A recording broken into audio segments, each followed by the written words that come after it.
pouvoir laisser les silences et de voir qu'en fait souvent les gens en face du coup les comblent et parfois du coup donnent des informations, se livrent peut-être un peu plus et puis ont l'impression d'avoir ce cadre vraiment dédié à l'écoute, cadre du coup qu'on essaye d'offrir. Et puis l'idée c'est d'avoir une oreille extérieure, anonyme, on ne sait pas qui nous appelle et vous ne savez pas non plus qui est à l'autre bout du fil.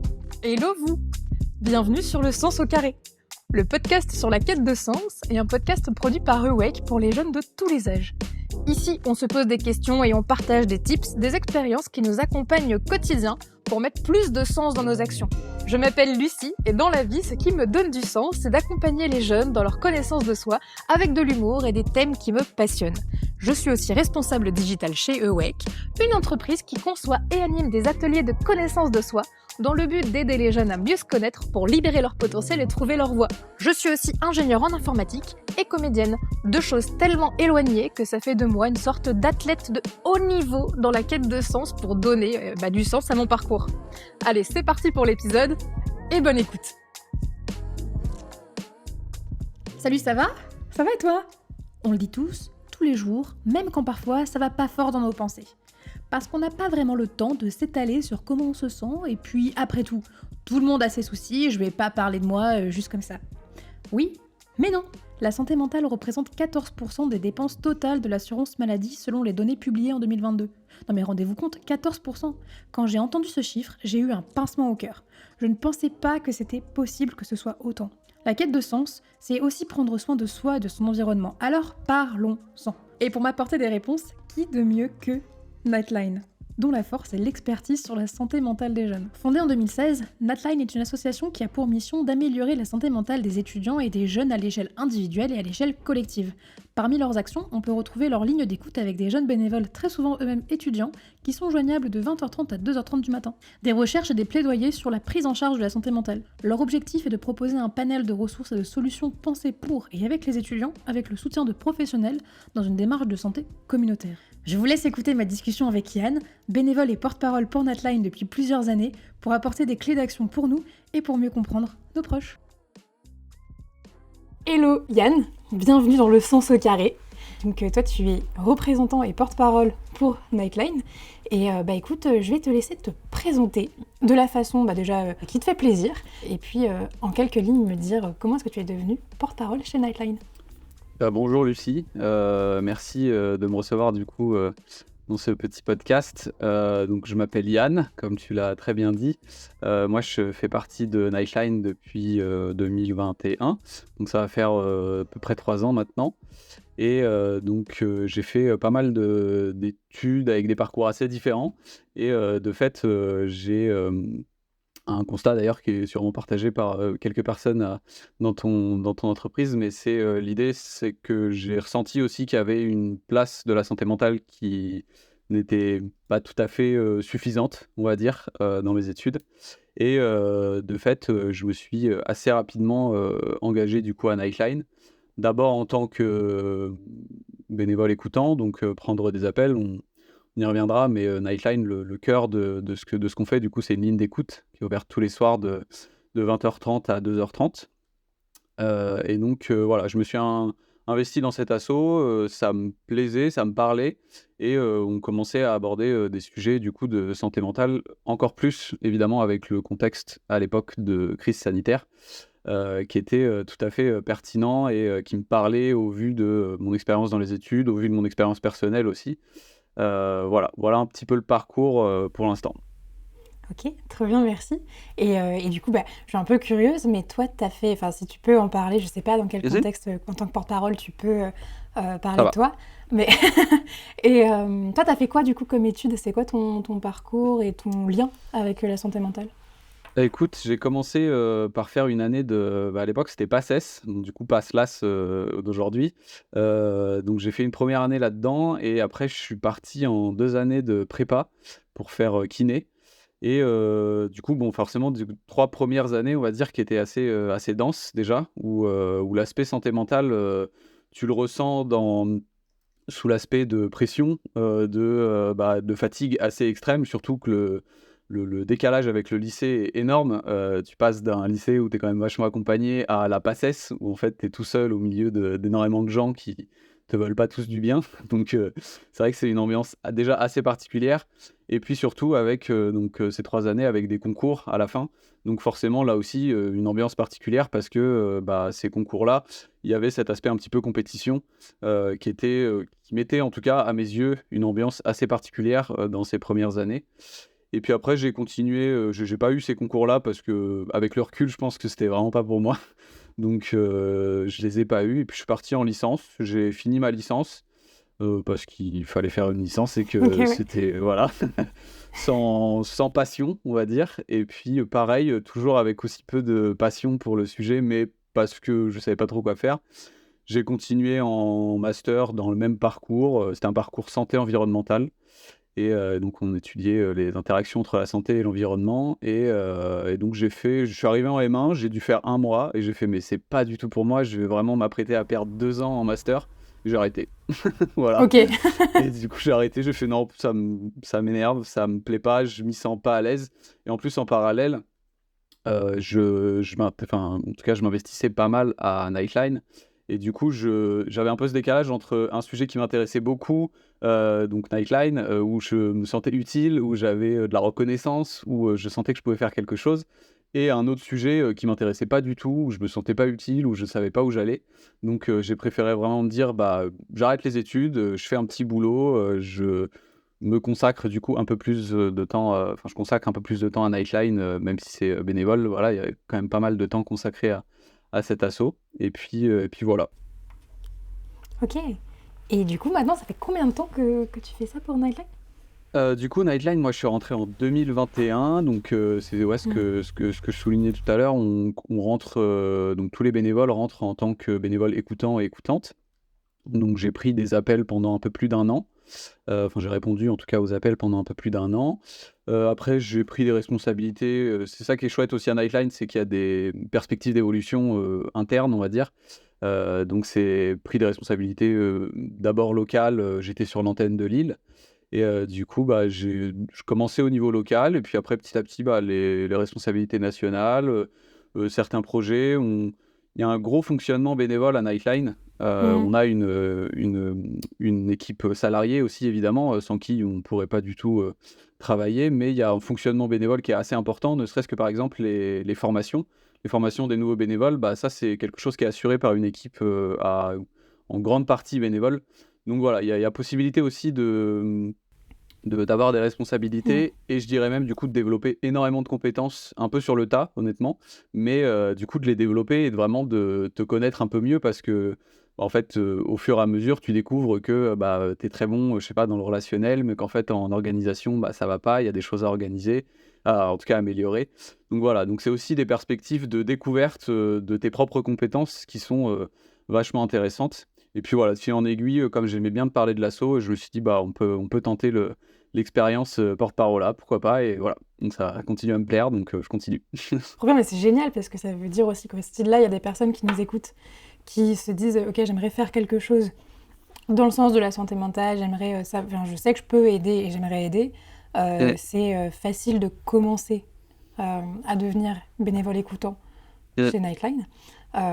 Donc j'ai déjà un petit peu présenté en introduction Nightline, mais est-ce que tu peux me dire avec tes mots Mmh. qu'est-ce que fait Nightline et quelle est la mission vraiment de Nightline? Écoute, la mission de Nightline, elle tient en une phrase et en même temps ça veut dire beaucoup de choses. Le but c'est, d'améliorer la santé mentale, des étudiants et des étudiantes. On peut même aller jusqu'à améliorer la santé mentale des jeunes, à vrai dire. Voilà, un public, à peu près 15-30 ans, on va dire, pour ouvrir un petit peu. Et comment on fait ça? Parce que c'est quand même un tout petit projet. Ça passe par je dirais un principe, de base ou en tout cas une activité principale qui est du coup une ligne d'écoute, qui est ouverte, tous les soirs de 20h30 à 2h30 et cette ligne d'écoute, elle est régie par, 4 grands principes, qui sont, la non-directivité, le non-jugement, qui sont aussi l'anonymat évidemment, et j'ajouterais aussi, l'aspect, gratuit, parce que c'est important. C'est une ligne d'écoute qui est, gratuite donc la non-directivité, c'est avant tout le fait qu'on n'est pas là pour, donner des conseils ou trouver des solutions. On est avant tout là pour offrir une écoute et une écoute qu'on qualifie nous d'active, c'est-à-dire, une écoute qui est là pour, rebondir sur des choses que tu dis, pour poser des questions, pour aussi, voilà, par la force des choses, te permettre de poser des mots sur ce que tu ressens, mais on n'est en aucun cas, des professionnels, de la santé mentale. On est simplement des personnes qui ont envie d'aider dans ces situations-là, ou en tout cas d'apporter un peu de notre temps et de fait, ça donne donc la résultante, c'est, donc des appels qu'on reçoit, pour, discuter de sujets, extrêmement variés. On répète souvent qu'il y a pas de mauvaise raison d'appeler. Mmh. Et donc ça fait partie des choses qu'on essaye de marteler un peu parce que, voilà, il y a c'est dès qu'on a envie, dès qu'on ressent le besoin, qu'on a envie d'essayer, qu'on a envie de voir ce que ça donne aussi, ça peut être aussi de la curiosité là-dessus, on a envie d'échanger avec quelqu'un d'extérieur et bah, voilà, on peut être là. En parallèle, on essaye aussi de jouer sur, je dirais une vision, un peu plus, globale. C'est-à-dire qu'on essaye de faire en sorte que les gens aient les armes pour, parler de santé mentale, pour aussi, être attentifs et attentives, aux gens qui les entourent. Donc, à la fois, les professionnels qui côtoient des étudiants, mais aussi les étudiants qui côtoient d'autres étudiants et étudiantes. Voilà, donc on essaye aussi de former, là-dessus avec des formations, notamment la formation Sentinelle, qui est aussi, en train de se développer à Nightline et je dirais que le dernier plan sur lequel on travaille, c'est aussi un plan beaucoup plus, global, avec encore plus de recul. C'est un plan plus, politique avec, notamment des plaidoyers, qu'on essaye de transmettre et de publier, à peu près tous les ans ou tous les 2 ans, si je dis pas de bêtises. Avec là des grandes recommandations, pour, selon nous, améliorer les conditions, de prise en charge, améliorer Mmh. l'accessibilité aux soins, améliorer, la démocratisation, la déstigmatisation, aussi, de ce genre de thématiques. Donc voilà, c'est un peu, tout ce qu'on fait, ça gravite énormément autour de la santé mentale et qu'avec un zoom particulier sur le public, étudiant. À noter aussi que du coup nos bénévoles écoutants sont aussi, étudiants et étudiantes. Mmh. Donc il y a un aspect de pair à pair qui est aussi extrêmement, qui nous est cher à Nightline parce que c'est ce qu'on défend aussi, c'est comment le fait d'aborder ces sujets-là avec des gens qui, sont, pour dans l'énorme majorité dans la même ville que toi, qui sont anonymes, mais qui, sont, dans la même ville que toi, qui ont quasiment le même âge, qui connaissent aussi les thématiques autour des études. Donc voilà, c'est ce qu'on essaye de défendre en tout cas à Nightline, pour une présentation qui était peut-être un poil longue, mais au moins tu as tous les tu tous les aspects. Là, j'ai le bon panel, effectivement. Merci beaucoup. Du coup, ce qui me fait faire... je me posais la question, dans le parcours, tu vois... Alors, on a tendance à dire le parcours utilisateur, mais dans le parcours d'un jeune, pourquoi est-ce qu'un jeune, il rencontre Nightline en général? Parce que, moi, je sais pas toi, mais les jeunes que je rencontre en atelier, pour eux, leur situation mentale, elle est ultra taboue. Généralement, ils veulent pas en parler. Quand tu leur demandes comment ça va, c'est ça va, ça va, ça va. Même si nous, on commence nos ateliers, tu vois, avec des aspects de météo, des émotions à chaque fois plus ou moins différentes, mais en tout cas, on essaie de leur faire mettre des mots et puis de voir comment ça se passe. Et puis moi, la première, quand j'étais étudiante, j'étais championne dans l'art de cacher si ça va ou ça va pas. Puis moi, je savais même pas trop si ça allait, je pense. Mmh. Donc, comment un jeune, les jeunes que vous avez au téléphone, ils rencontrent Nightline? Écoute, déjà, dans un premier temps, je dirais qu'il y a plusieurs manières de rencontrer Nightline. Là, moi, du coup, c'est vrai que j'ai zoomé pas mal sur la ligne d'écoute. Maintenant, ce qu'on fait aussi énormément et grâce à aussi une équipe de service civique qui est, dans, plusieurs antennes, étant donné que Nightline, c'est une association, nationale avec plusieurs antennes, un peu partout en France. On doit être à peu près à 7 ou 8, si je dis pas de bêtises. Et donc dans toutes ces antennes, il y a des services civiques et des bénévoles aussi qui participent à des stands, parfois. Et donc, dans un premier temps, je dirais que, la manière peut-être, la plus «simple» entre grosses guillemets, d'entendre parler de Nightline, c'est peut-être, sur ces stands qu'on fait, dans des facs, dans des universités, Mmh. où le but, c'est à la fois que les étudiants et les étudiantes puissent, connaître le service pour l'utiliser si besoin, ou en tout cas pour utiliser les ressources qu'on propose. Le deuxième but, c'est aussi évidemment pour nous de se faire connaître et de pouvoir recruter aussi des bénévoles qui souhaitent aider, dans ce domaine-là.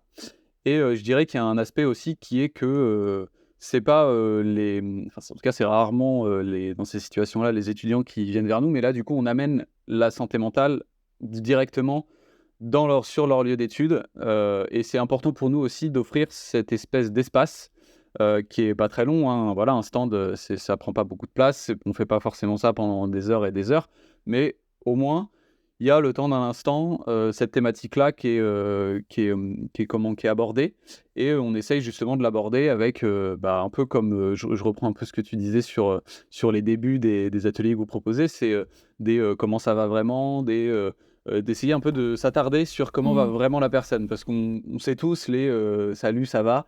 En fait, le «ça va» et c'est pas une vraie question, c'est une ponctuation. Donc tu dis: «Ça va», mais en fait, tu as juste répondu Ouais. répondu poliment, pardon.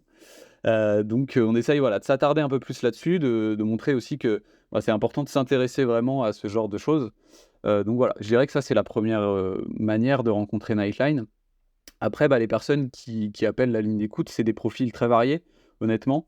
Ça peut être des personnes, comme je disais tout à l'heure, qui, sont simplement curieuses. Moi, ça m'est déjà arrivé en appel, pourquoi pas, voilà. Je me suis dit: «Tiens, ça me disait que je l'ai vu passer, je vous ai vu soit en stand, soit j'ai vu une affiche», je me suis dit: «Bah, tiens, Mmh. pourquoi pas essayer?» Je suis tout seul ce soir, et puis, en fait, de fil en aiguille, on discute, on pose des questions et puis, en fait, il y a du coup cet espace, qui est entièrement dédié à l'écoute, et j'insiste dessus parce que c'est des espaces qui sont extrêmement rares. En fait, l'écoute active, elle est particulière aussi, par sa forme, par les, choses qui sont mises en place pendant qu'on la pratique, par des silences, par des questions ouvertes. Ne serait-ce que ça, en fait, c'est 2 choses qui sont assez, parlantes aussi peut-être pour les gens Mmh. qui nous écoutent, mais c'est des choses qu'on mobilise pas énormément, en fait, dans la vie. Je vous invite à faire le test, mais ne serait-ce que de réfléchir à faire des questions ouvertes plutôt que des questions fermées, auxquelles on répond oui ou non. En fait, ne serait-ce que ça, c'est une Mmh. gymnastique mentale et ça permet du coup à la personne en face de pouvoir, aller, dans différentes directions et de pouvoir offrir, des réponses, beaucoup plus variées que simplement, la réponse qu'on attendait de la personne, ce qui est souvent le cas dans les questions fermées. Donc voilà ça et puis, les silences aussi qu'on laisse très peu, dans la vie de tous les jours, parce qu'on a envie de combler ces blancs-là et voilà, ne serait-ce que ça, c'est 2 espèces d'exercices que je peux vous proposer déjà, qui peuvent être, assez intéressants à faire, de pouvoir laisser les silences et de voir qu'en fait, souvent les gens en face, du coup, les comblent et parfois, du coup, donnent des informations, se livrent peut-être un peu plus et puis ont l'impression d'avoir ce cadre vraiment, dédié à l'écoute. Cadre du coup qu'on essaye d'offrir, et puis l'idée c'est d'avoir une oreille extérieure, anonyme. On ne sait pas qui nous appelle et vous ne savez pas non plus, qui est à l'autre bout du fil. Donc c'est aussi l'aspect, c'est la facilité, on va dire, pour parler en tout cas de santé mentale parce que c'est vraiment pas et tu l'as très bien souligné, c'est vraiment pas des sujets qui sont, évidents, à aborder avec des proches, parce que voilà, on sait tout ce que ça implique comme tabou, on sait tout ce que ça implique comme stigmatisation et cetera. Donc voilà, c'est une oreille attentive extérieure et un cadre dédié à l'écoute et voilà, c'est en tout cas pas mal pour ça que les gens viennent vers nous, quoi. L'écoute active, c'est aussi quelque chose que j'observe pas mal. Justement, on les met en atelier base de communication sur une mise en pratique d'écoute C'est ça? active. Et à chaque fois, j'adore, je trouve ça trop mignon, je leur demande de raconter leur week-end, tu vois, un truc Ouais. hyper facile. Et les deux personnes en face sont obligées d'écouter et Mmh. d'investiguer, de reposer des questions ou de reformuler derrière. Et constamment, même si c'est des personnes qui ne connaissaient pas au départ, des camarades avec qui ils traînent moins, etc., il y a toujours ce même chose de « Ah, mais c'était hyper agréable ». Mmh. Et je fais « Bah, tu Ah, vois, c'est sûr. donc ouais, c'est quand même cool, quoi Mmh. ». Euh, Ouais. j'ai une question qui m'était venue en tête. On a tous, alors là on est au mois de janvier, donc on sort des périodes de Noël. Et je vais te poser un petit peu l'une des questions qui peut revenir quand on est à table à Noël, qui est pourquoi ça paraît plus dur, plus complexe d'avoir 18 ans aujourd'hui qu'il y a 15 ans? C'est vrai que c'est une bonne question. C'est toujours le genre de débat en effet, de Ouais. repas de famille dont tu sais, à vrai dire jamais vraiment te sortir. Il y a jamais, je pense, de réponse idéale. Déjà dans un premier temps, je dirais peut-être que, pour, peut-être apporter un peu de nuance, je dirais peut-être que je sais Mm. pas si c'est plus dur. En tout cas pour sûr, c'est assez différent. Moi j'avais pas 18 ans il y a 15 ans, donc je sais pas. Cependant, je pense qu'en tout cas, c'est sûr que c'est différent. Là, on dit 15 ans, mais c'est vrai que dès que tu parles avec des personnes plus âgées, bah, en fait, c'est la même question. C'est, est-ce que c'était, plus dur, il y a aujourd'hui qu'il y a 20 ans, 30 ans, 40 ans? En fait, je trouve que c'est avant tout de se dire que, pour sûr, c'est des conditions différentes. Maintenant, au regard de ça, qu'est-ce qui pourrait aujourd'hui paraître, plus compliqué? Ou en tout cas, moi, ce que je peux observer, on dirait à mon échelle, Mmh. sans pour autant que ce soit vraiment des vérités absolues, c'est que, je dirais qu'il y a quand même cet aspect, peut-être, perspective, moins motivante. En fait, je dirais que c'est un peu difficile d'avoir ce genre de qui avait, peut-être, en discutant, là aussi d'un point de vue, assez personnel, mais en discutant avec des gens, des proches, plus âgés, des parents, des grands-parents et cetera.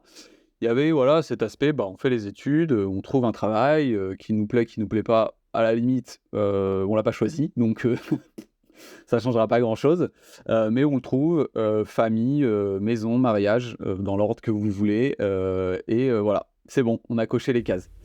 Mmh. Peut-être que maintenant, c'est plus trop les perspectives qui intéressent, la majorité. Ça peut encore intéresser, sûrement des gens, mais peut-être que ça intéresse, plus trop d'autres personnes et je dirais que déjà dans un premier temps, du coup, c'est vrai que c'est difficile de se motiver, quand tu la perspective de l'avenir, c'est, le réchauffement climatique, des crises, sanitaires, des crises politiques, des guerres. Bon, il y en a toujours eu, malheureusement, mais voilà, ça fait partie du package un peu de je trouve que de la vision du futur qui est assez anxiogène. Je dirais aussi qu'elle est peut-être exacerbée par, la consommation, ou en tout cas même, le fait d'être exposé à énormément d'informations, qui sont pour beaucoup malheureusement anxiogènes. Donc je dirais que ça aide pas non plus, à avoir ce regard positif qui est, un peu difficile à avoir. Et puis voilà, je dirais qu'il y a vraiment un aspect, quête de sens. Bah, c'est vraiment pas à vous que je vais l'apprendre, mais il y a vraiment ça. Il y a vraiment ça qui est important. En tout cas, là, pour le coup, c'est vraiment quelque chose que j'ai pu observer dans un espèce de tout petit échantillon de potes, Mmh. quand j'étais en études. C'est, d'essayer de trouver quand même un sens dans ce qu'on fait, quoi. Bosser, même si, j'ai absolument rien contre, les gens qui font ça, mais bosser dans un bureau, bosser pour une boîte où en fait on voit pas du tout, ce que ça va amener, voire même, avec des finalités, très nocives, des gros groupes où en fait on est juste un chiffre. Bah, je pense que, en tout cas de ce que j'ai vu, c'était quelque chose qui intéressait beaucoup moins et bah, à la limite, s'asseoir peut-être sur du confort, matériel, mais pour plus de liberté, pour plus de sens dans ce que tu fais, bah, c'est quelque chose que j'ai pu, voir, pas mal. Après voilà, il peut toujours y avoir, des gens, qui ont un peu cette sensation de subir un peu en fait la, l'orientation et la suite de leur vie, quoi. C'est un peu le truc de, bah, en fait, j'ai pas l'impression d'avoir tellement de sens. J'ai fait ça parce qu'il fallait le faire. J'ai beaucoup de fois, tu peux te poser la question à des étudiants, à des étudiantes, bah, parce que je savais pas trop quoi faire, donc j'ai fait ça et puis bon, bah, pour l'instant, c'est bon. Souvent, bah, ça plaît aux parents, donc tu fais: «Bon, bah, je reste, je continue» et puis, voilà, sans se poser énormément de questions. Voilà, donc je dirais que c'est un peu là-dessus où il y a peut-être une différence. J'ai l'impression qu'il y a aussi ce truc de un peu de l'immensité de l'avenir, tu vois? De, Carrément. bah, avant, tu le disais très bien, bah, je vais reprendre le truc de mes parents ou bah, de ma famille, on a tous fait prof, donc je pense que je vais faire prof. Mmh. Ou au contraire, j'ai eu accès au fait que mes parents ont fait école d'ingénieur, donc je sais que je peux le faire. Mmh. Il y avait un espèce de reproduction de schéma. Alors qu'aujourd'hui, vu qu'effectivement il y a plus d'accès à l'information, on peut tout faire. Ouais. On peut tout faire, tu peux aller travailler à l'autre bout du monde si tu as envie tout en restant en télétravail parce que c'est possible. Et c'est vrai que moi j'avais pas ces possibilités, alors je suis pas bienveillante, mais j'avais pas ces possibilités-là il y a 10 ans non plus, de juste Ouais. l'imaginer. Et je vois que maintenant, quand j'accompagne des jeunes adolescents ou quand j'accompagne ceux qui ont 18-19 ans, il y a un peu ce truc de c'est tellement dur de faire un choix parce qu'il y en a tellement que en fait je vais juste rien faire. Un peu le syndrome de la carte des desserts qui est trop grande. Donc C'est comme ça. il y a trop de desserts, je vais juste pas en prendre parce que Mmh. j'ai trop peur de me tromper. Et je trouve que c'est l'une des complexités euh, qui fait qu'avoir 18 ans aujourd'hui, on te demande de faire Yeah. des choix, mais c'est pas juste qu'est-ce que tu veux aller en S, quoi. C'est est-ce que tu as envie d'être écolo? Est-ce que tu as envie d'être végétarien en plus? Parce que tu sais, c'est pour ton futur, Ouais. ça c'est hyper important. Est-ce que tu veux passer ton permis? Parce que moi je te conseille de prendre un vélo. Je les vois, ils sont en mode, je sais Il y a pas. beaucoup de questionnements. Ouais, carrément, il y a énormément de questions et c'est sûr que ça participe sûrement au fait que ce soit compliqué. Après, au-delà même, même sans avoir cette comparaison par rapport à avant, je dirais que c'est aussi le système universitaire scolaire qui est un peu Mm. rigide, en tout cas à mes yeux, qui peut être aussi parfois un peu compliqué parce qu'on sait tous, en fait, la première année post-bac, il y en a énormément qui se réorientent. Il y en a énormément qui vont là-dedans parce que moi, j'ai fait des études post-bac pour une envie de métier que j'ai eue quand j'avais 14 ans, voire même moins. Forcément, arrivé à 20 ans, j'avais plus du tout les mêmes envies, quoi. Donc, il y a aussi peut-être voilà, cette rigidité du cadre des études qui n'aide sûrement pas et qui mériterait peut-être d'être un peu plus assouplie. Voilà, ça fait partie des raisons. Il y en a sûrement autant qu'il y a de personnes, mais voilà. Ouais, c'est sûr. En tout cas, si en nous écoutant, vous vous reconnaissez dans le fait d'être un peu perdu face à tous ces choix qui s'offrent à vous, vous n'êtes pas tout seul. Et il y a des gens en plus qui sont là pour vous écouter. Pas forcément pour vous donner des réponses, si j'ai bien C'est ça. compris, mais en tout cas pour vous écouter. Du coup, quand on parle de santé mentale, tu vois, si moi j'en parle avec des jeunes par exemple, ou les accompagnants qui peuvent avoir des jeunes en face d'eux, c'est quoi, tu vois, 2, 3 bases à avoir? Alors, t'en as parlé déjà un petit peu avec l'écoute active, mais c'est quoi les bases à avoir, même dans les mots, quand on communique avec un jeune en 2024? C'est une bonne question. Souvent, on est comment, touché par ces sujets de santé mentale, mais on ne sait pas trop comment les aborder et c'est ça qui est difficile aussi. On a peur de mal faire, ce qui s'entend tout à fait. Dans un premier temps, je dirais qu'en fait, la santé mentale, c'est une image qu'on essaye de reprendre aussi. C'est un peu comme la santé physique, tout le monde en a une. Donc en fait, il y a vraiment un truc où, voilà, lancez-vous, il y a personne qui a pas de santé mentale, vous n'êtes pas, différent parce que, vous avez une santé mentale, c'est normal. C'est quelque chose de tout à fait, logique. On se pose pas la question pour la santé physique. Nous, dans le sens de ce qu'on essaye de faire, on essaye de pas se poser la question justement pour la santé mentale. De fait, je dirais qu'avant tout, c'est, pouvoir offrir une écoute, assez ouverte. Nous, nos principes, c'est le non-jugement. Je pense que, par exemple, ça, typiquement, c'est une très bonne base. C'est difficile, je dis pas du tout que c'est facile, hein, c'est une démarche qui est pas forcément évidente parce que même le jugement positif, nous, on fait pas de jugement positif, on dit pas que c'est bien, on écoute simplement et c'est ce qu'on propose. On n'est pas là pour, valider ou pour invalider, on est simplement là pour écouter et donc c'est quelque chose typiquement qu'on peut mobiliser dans la vie de tous les jours. Il peut y avoir des choses qu'on entend quand on parle avec une personne avec lesquelles on n'est pas d'accord, mais il y a une posture que je peux conseiller d'adopter aussi, c'est celle d'observateur naïf ou observatrice, naïve. C'est en fait quelqu'un, Qu'est-ce que qui est, c'est? qui est extérieur, qui, on pourrait dire, fait un peu, fi de toutes ses connaissances, de tout ce qu'il pense savoir en tout cas, et qui est simplement là pour écouter. Et donc qui est là pour poser aussi des questions, potentiellement un peu simples, un peu naïves, mais parfois remettre un peu le cadre. «Ah je me sens pas bien, je suis triste». La personne en face me dit: «Bah, je me sens pas bien, je suis triste». OK, d'accord. Qu'est-ce que c'est être triste pour toi?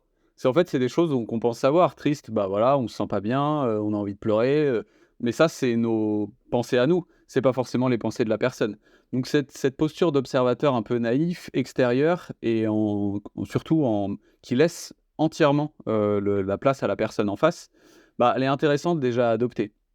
Après, sans même aller jusqu'à être, observateur, naïf comme ça, comme on vient d'en parler, voilà, ça peut être simplement, offrir un cadre, pas forcer les gens évidemment, Mmh. comme, partout, hein, mais pouvoir être présent si besoin. Si la personne n'est pas prête, bah, simplement lui dire: «Voilà, si jamais tu as envie d'en parler, je reste là, il y a pas de souci». Voilà, ça peut être aussi ça, ça peut être aussi être conscient de sa place, c'est-à-dire être conscient de ce qu'on peut apporter, mais aussi de ce qu'on peut pas apporter, parce que voilà, ça va ensemble. Donc pourquoi pas se renseigner aussi autour, de d'autres ressources, que ça soit des professionnels, que ça soit des lignes d'écoute, comme nous ou comme le 3114 par exemple qui sont des lignes aussi intéressantes. et avec lesquelles on travaille, des ressources comme Psycom pardon, qui sont intéressantes. Une asso peut-être un peu moins connue, mais qui s'appelle, dont j'aime bien parler, ce qui s'appelle les Pâtes au beurre, et en fait, qui est une asso de santé mentale, mais pas mal autour du thème de la famille. Alors je suis pas, porte-parole pour, cette asso-là, donc j'en parlerai pas en grand détail, mais typiquement, comme on sait que les liens familiaux, c'est des choses qui reviennent quand même régulièrement dans les thématiques d'appel, cette association-là, elle peut être aussi intéressante, si jamais vous avez, des problématiques, de liens, que ce soit, père-fille, père-fils, et cetera, ou mère-fille ou avec des grands-parents, des oncles, et cetera. Donc ça peut être des ressources intéressantes. Donc être conscient de ce qu'on apporte, de ce qu'on n'apporte pas. Être conscient, se demander aussi si on est la meilleure personne pour, aborder ces sujets-là. Ça peut être une démarche intéressante. Parfois, on n'est pas forcément très bien placé, et donc là aussi, il faut savoir se remettre en question un petit peu là-dessus. Mais voilà, offrir un cadre en fait, offrir simplement de Mm. l'écoute, un cadre calme, parce que c'est quand même toujours mieux quand on n'est pas, interrompu, toutes les 5 minutes, et surtout un cadre, c'est peut-être utilisé un peu à tort et à travers aujourd'hui, mais un cadre, safe, on va Ouais. dire, où en tout cas, on peut entendre, les choses. On n'est pas là pour juger, on n'est pas là pour forcément trouver des solutions. Peut-être enlever un peu de pression aussi en disant que, voilà, quand on parle de santé mentale, s'il y a une problématique de santé mentale, l'idée c'est pas forcément de trouver une solution, ne serait-ce que poser une première question, c'est déjà énorme en fait. On s'en rend pas forcément compte, hein, mais un mot, une présence, et un sourire, quelque chose, ça paraît un peu niais dit comme ça, mais c'est voilà, simplement une présence, c'est, «Je suis là», offrir un cadre, c'est déjà énorme. Pouvoir parler, mettre des mots sur ces choses-là, c'est des choses qu'on fait rarement dans la vie. Donc voilà, si vous avez l'occasion, de mettre en place ces choses-là, je pense que ça peut être un très bon début, en tout cas. J'ai l'impression que dans les choses que je remarque souvent, que ce soit en faisant une petite rétrospection ou en regardant autour de moi, c'est quand quelqu'un un peu peut énoncer un problème qui lui est arrivé, ou que ce soit dans un cadre avec des proches très proches, hein, parce qu'on est souvent plus Ouais, bienveillant parfois avec des personnes lointaines qu'avec des proches proches, ouais, on pourrait ouais. entendre Ah, ça va, c'est pas la fin du monde, ou oui, enfin bon, il t'a dit ça, tu faut pas tout mal prendre Mmh. non plus. Euh, à partir de quel moment on n'est plus dans une posture aidante entre je viens te montrer une autre réalité, qui est que peut-être telle Mmh personne n'était pas malveillante à ce moment-là, et mh. je complètement renie ton émotion. Comment on peut trouver, nous, en tant qu'aidant, ou en tant que proche, une juste posture d'écoute? Mmh. C'est quoi un peu les tips là? Écoute, c'est une bonne question. Déjà, en termes de ressources, moi, je sais que j'utilise pas mal, dans le boulot que je fais aujourd'hui, j'ai, des volontaires en service civique, dans mon équipe, et j'utilise pas mal une ressource, de la comment? Éditée par les PSSM, donc les premiers secours en santé mentale, qui s'appelle donc je crois que je l'avais, attrapé sur LinkedIn ou je l'avais téléchargé là-dessus, et qui s'appelle, «Parler de santé mentale à un ado». Honnêtement, c'est plus large que juste ado. Je pense que c'est des conseils limite qui peuvent s'adapter à tout le monde. Donc et notamment dans cette ressource-là déjà peut être extrêmement intéressante, parce qu'elle donne énormément justement de petits conseils comme ça, des petits trucs qui s'entendent. Après on pioche, on prend déjà, un tiers, c'est déjà très bien. Maintenant, je dirais qu'en termes de posture d'aidant, un peu comme, c'est bien souligné, de ta part, c'est toujours, difficile aussi de pas vouloir y mettre, un peu de ton grain de sel, ou, en tout cas de pas vouloir y mettre, ton regard. Mais, je vous invite à vraiment le faire parce que c'est important. C'est une démarche qui est pas facile, mais c'est important et ça apporte vraiment une liberté à la personne en face, qui est vraiment agréable. Et évidemment, là on a fait les à faire, les à pas faire, c'est quand tu seras plus grand, ce sera, différent, tu verras plus tard, c'est comme ça, de mon temps c'était comme ça, donc c'est normal, voilà.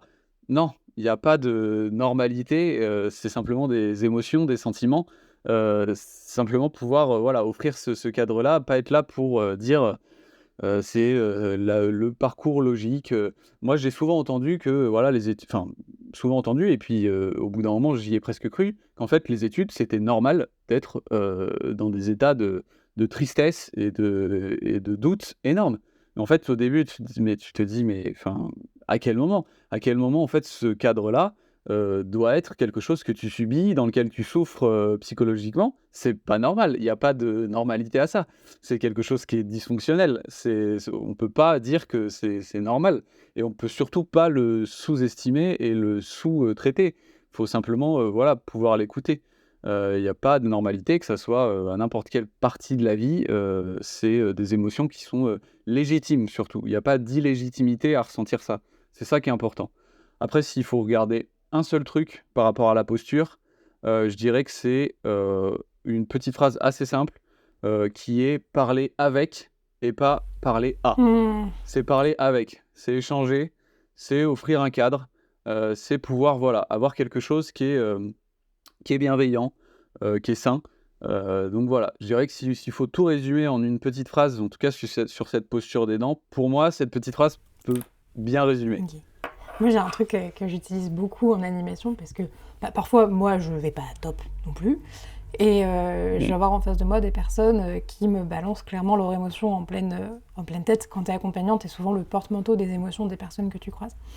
Et j'ai toujours cette phrase à me dire ok, t'as raison, je comprends. T'as raison, de toute façon, c'est ton émotion, donc c'est forcément vrai. Est-ce que tu peux m'expliquer un peu mieux pourquoi c'est ça? Est-ce que tu penses pouvoir m'expliquer? Et surtout, de quoi est-ce que tu aurais besoin? Est-ce que je peux répondre à un besoin? Quand là, tu arrives et que tu me dis que tu es énervé parce que tu as eu des bouchons, est-ce que moi, là, tout de suite, je peux répondre à peut-être ton besoin de légèreté ou un besoin de calme? Si oui, bah écoute, on voit ensemble, et sinon, je reviens vers toi plus tard.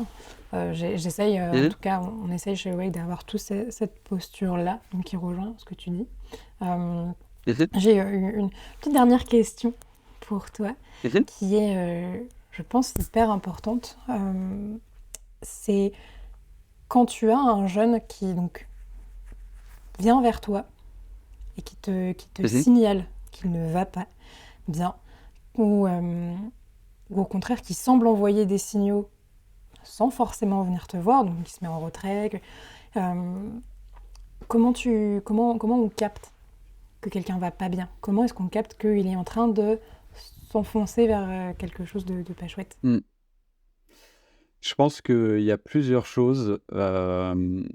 Déjà, dans un premier temps, je dirais qu'il faut pas s'auto-censurer sur ce genre de choses, c'est-à-dire, suivre aussi ses intuitions.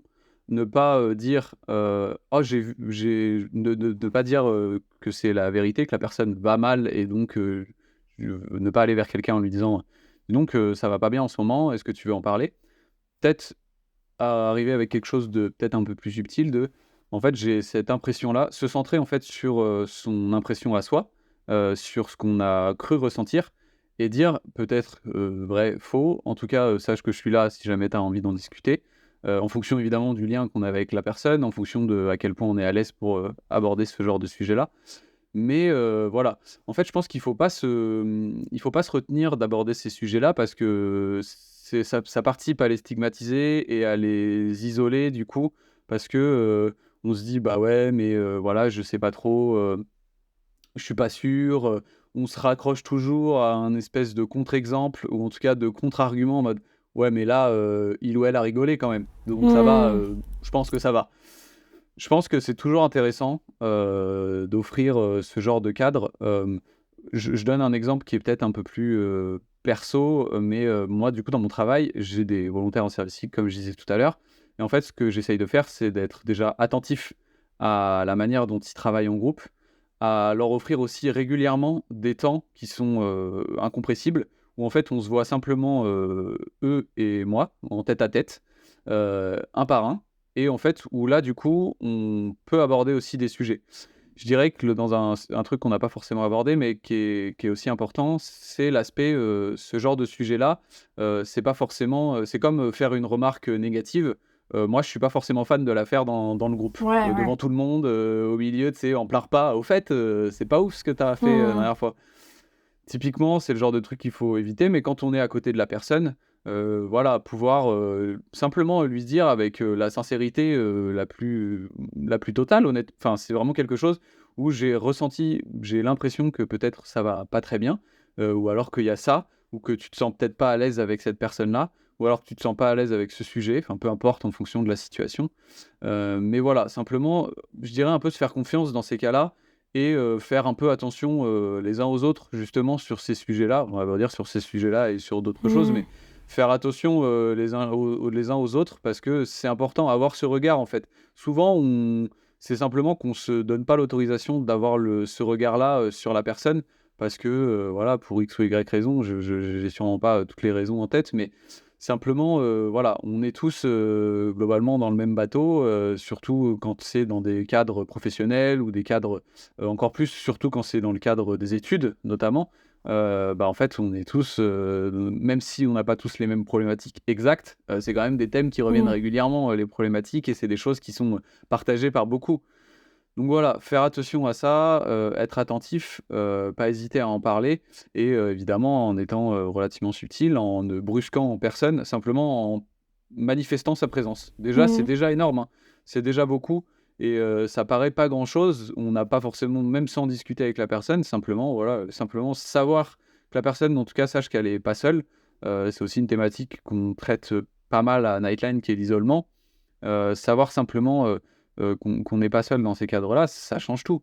Ça change tout, c'est déjà Surtout que incroyable. j'ai l'impression que l'isolement peut mener à l'isolement. C'est-à-dire, bah, comme on s'est rendu compte que John, il venait plus aux soirées, Ouais, bah, du coup, on va plus l'inviter. Ou qu'il répondait plus sur la conversation de groupe. Bah, ouais, du coup, on va créer une conversation, mais la prochaine fois, sans lui. Ou ouais, à table, Caroline, à travers ses frères et sœurs, elle partage moins. Donc en fait, bah, c'est qu'elle doit avoir la flemme de parler. Donc on lui donne moins la parole. ouais, Ou même en tant que prof, hein, bah, tel élève écoute pas en classe ou est vraiment tout le temps en train de s'endormir en classe, donc c'est très certainement que ça ne l'intéresse pas, ce cours. c'est ça. Alors attention, Ouais. après, il faut pas confondre nonchalance, hein, et parfois je vois la diff, hein, Mmh, mais bien sûr. Mmh. peut-être se remettre aussi en question de notre posture, et pour ceux qui nous écoutent aussi, prendre ce réflexe de se dire c'est pas forcément toujours contre nous qu'une personne répond moins ou est moins engagée dans la conversation, euh, Ouais, mais que ça peut être un signal de tiens, est-ce que ça serait pas le moment pour que j'aille lui demander, et j'ai constaté que carrément. tu répondais moins aux messages, peut-être que est-ce que ça va. C'est exactement ça, ça peut être, des choses qui sont tout à fait intéressantes, à mobiliser. J'ajouterais aussi, que, d'un point de vue plus, pratico-pratique, on a un outil, sur nightline.fr qui s'appelle le kit de vie Ouais, j'allais en parler, et merci. qui en fait ouais, OK, bon, du coup, je t'ai un peu Mais grillé la trop bien, priorité. j'allais te demander est-ce qu'il y a quelque chose dont je n'ai pas encore parlé, Voilà. vas-y. Tu vois, je t'ai offert une petite transition, mais de fait, ça fait sens avec ce qu'on dit par rapport au fait d'avoir des armes un peu pour accompagner les gens qui soit manifestent, ou en tout cas, on a l'impression, qui manifestent un mal-être, particulier. Parce qu'en fait, sur ce kit de vie, il y a un peu 3 grandes rubriques, on va dire, qui est, à la fois prendre soin de sa santé mentale, donc la sienne, et ensuite, prendre soin aussi des autres. Et la dernière partie qui est plus un aspect, définition, glossaire, sur les termes de la santé mentale, parce que ça fait quand même du bien aussi parfois de les simplifier, en tout cas de les définir, précisément. Mais du coup, simplement pour faire le lien avec ce qu'on disait juste avant, bah, en fait, justement sur ce site-là, en tout cas avec cette ressource-là qui est vraiment chouette à aller voir, j'invite, tout le monde, même si, il y a pas d'envie particulière, simplement, aller s'y perdre un peu. Moi, de temps en temps, je vais m'y perdre comme ça et je tombe sur une ressource qui est assez, intéressante et je me dis: «Tiens, pourquoi pas?» Et il y a notamment donc oui, une rubrique, comment aider, quelqu'un qui va pas bien autour de moi ou qui manifeste un mal-être et donc là aussi qui donne des armes, plus précises, en renvoyant vers, d'autres choses, des sites, des ressources assez variées, et qui du coup va donner, un peu plus d'armes dans ces cas-là, pour pouvoir, gérer ces situations. Voilà, vous pouvez y aller pour vous, pour les gens autour de vous, pour avoir simplement des définitions donc voilà, il y a beaucoup de raisons pour y aller donc ça devrait Donc aller. ça, on le retrouve bien sur le site internet de Nightline. C'est ça. Ok. Et, Mmh. et toi, aujourd'hui, ce sera ma Vas-y. ultime question avant de conclure. Qu'est-ce qui fait sens pour toi dans ta mission auprès de Nightline? Vu qu'on est sur la quête de sens, qu'est-ce qui fait sens pour toi? Ouais, c'est vrai. Écoute, il y a énormément de choses qui font sens dans le fait de travailler à Nightline. C'est pour ça que c'est vraiment chouette. Euh, je dirais qu'il y a vraiment cet aspect pouvoir. En fait, c'est marrant parce que souvent, du coup, je dis que je travaille, enfin, en tout cas, je suis Oui, bénévole à j'allais dire ça, Nightline. ouais. Ouais. En tout cas, c'est un travail, mais bénévole. Souvent, je dis que je fais partie de l'association Nightline et souvent, il y a une espèce de quelque chose qui se débloque un peu chez les gens, du coup. Donc, je dis que c'est une asso de santé mentale. Et du coup, c'est une espèce de porte d'entrée aussi pour parler de santé mentale. Donc, c'est Hmm. assez intéressant parce que c'est un peu l'excuse, quoi. Du coup, bah, en fait, souvent, ça permet bah, soit d'embrayer sur la santé mentale des étudiants et des étudiantes, qui est notre thème, mais aussi sur le thème de la santé mentale sous toutes ses formes. Donc, déjà, dans un premier temps, j'y mets ce sens-là qui est parfois un facilitateur de conversation et en tout cas d'accès à des thèmes autour de la santé mentale, autour du bien-être ou du mal-être, etc.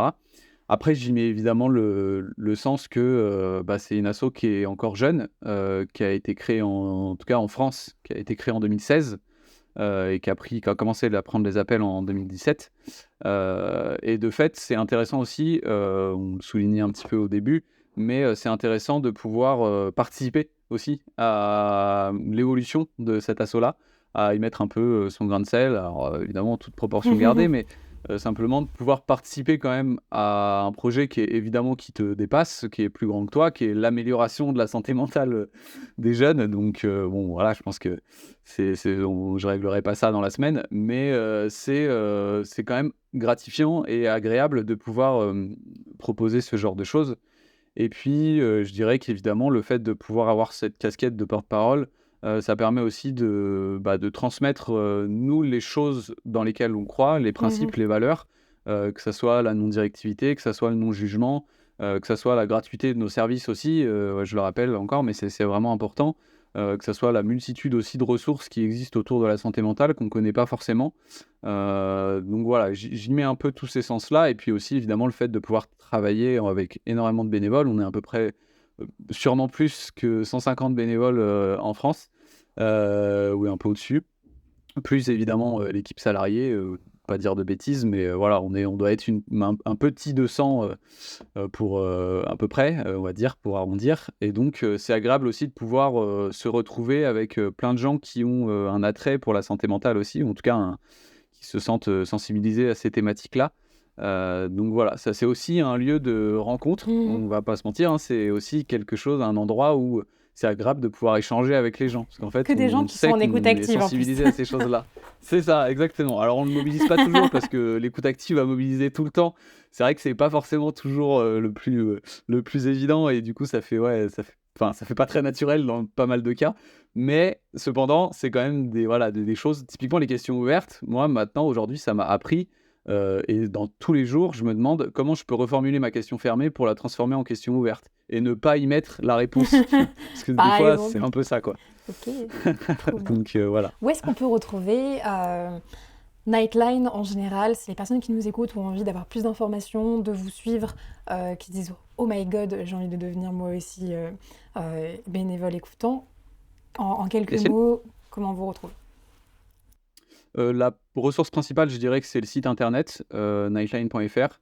Voilà, il y aura principalement tout, que ça soit pour, la recherche d'informations, que ça soit, aussi si vous souhaitez, devenir bénévole ou si vous souhaitez aussi vous engager, dans cet asso.